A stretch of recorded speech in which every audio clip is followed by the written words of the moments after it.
Hello everyone, कैसे हैं आप लोग। आज मैं आपके साथ डिस्कस करने वाली हूँ कि एमटीएस के लिए जीएस को कहाँ से प्रिपेयर करें। इस टाइम आप सब ने स्लॉट बुक कर लिए होंगे और ज़्यादा टाइम है नहीं है, मुश्किल से 1 ही महीना बचा हुआ है। तो उस 1 महीने में आपको करना क्या है, रिवीजन। अब रिवीजन कैसे करें।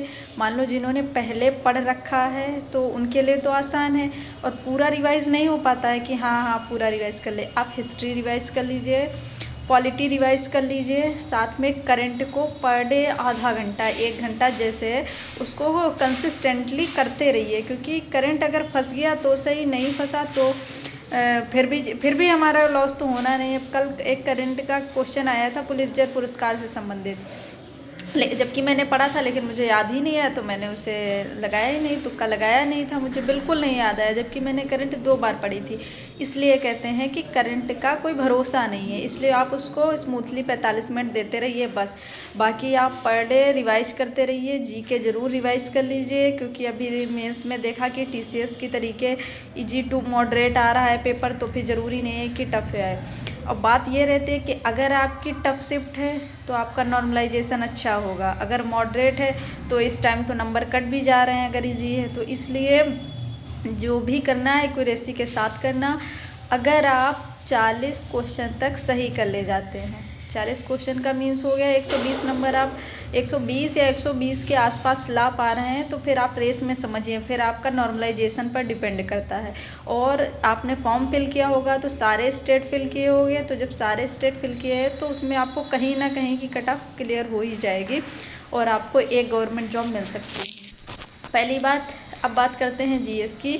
मेनली जो मुझे बताना था ये है कि अगर आपके पास फैट मैन है तो पर डे 1-2 सब्जेक्ट लेके रिवाइज़ करना शुरू कर दो। पहले ज्योग्राफी और हिस्ट्री रिवाइज़ करना शुरू कर दो, फिर पॉलिटी, इकोनॉमी, फिर जीके, ऐसे करके रिवाइज़ करना शुरू कर दो। और अगर आपके पास लूसेंट है तो उससे भी ऐसे ही रिवाइज़ करना शुरू कर दीजिए। अगर आपने किसी का कोर्स ले रखा है तो उसने नोट्स बनवाए होंगे तो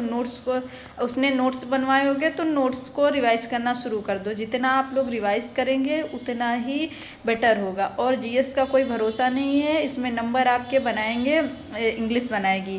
क्योंकि अगर आ गई, आपका दिन अच्छा है, आपको आते हैं तो आपका आ जाएगा, नहीं तो कोई बात नहीं। मुझे सिर्फ इतना ही बताना था। आप जिस तरीके से रिवाइज कर रहे हैं उसी तरीके से करिएगा, कोई भी नया सोर्स मत लीजिएगा।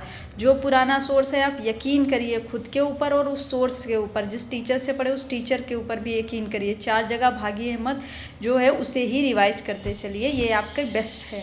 और यही स्ट्रेटजी, ज़्यादा स्ट्रेटजी मत खेला करो, क्योंकि जो है ना आपके पास, अगर आप सक्सेस हो गए तो आपकी स्ट्रेटजी मॉडल बन जाती है। ये बात याद रखिएगा, कोई स्ट्रेटजी किसी की बेस्ट या फिट नहीं होती है। अब मान लो मैं सक्सेस हो गई तो मेरी स्ट्रेटजी मॉडल बन गई, अगर आप हो जाएंगे तो आपकी स्ट्रेटजी मॉडल बन जाएगी।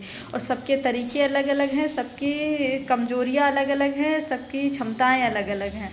इसलिए all the best for MTS exam, and जितना हो सके जीएस को रिवाइज करते जाओ। रिवाइज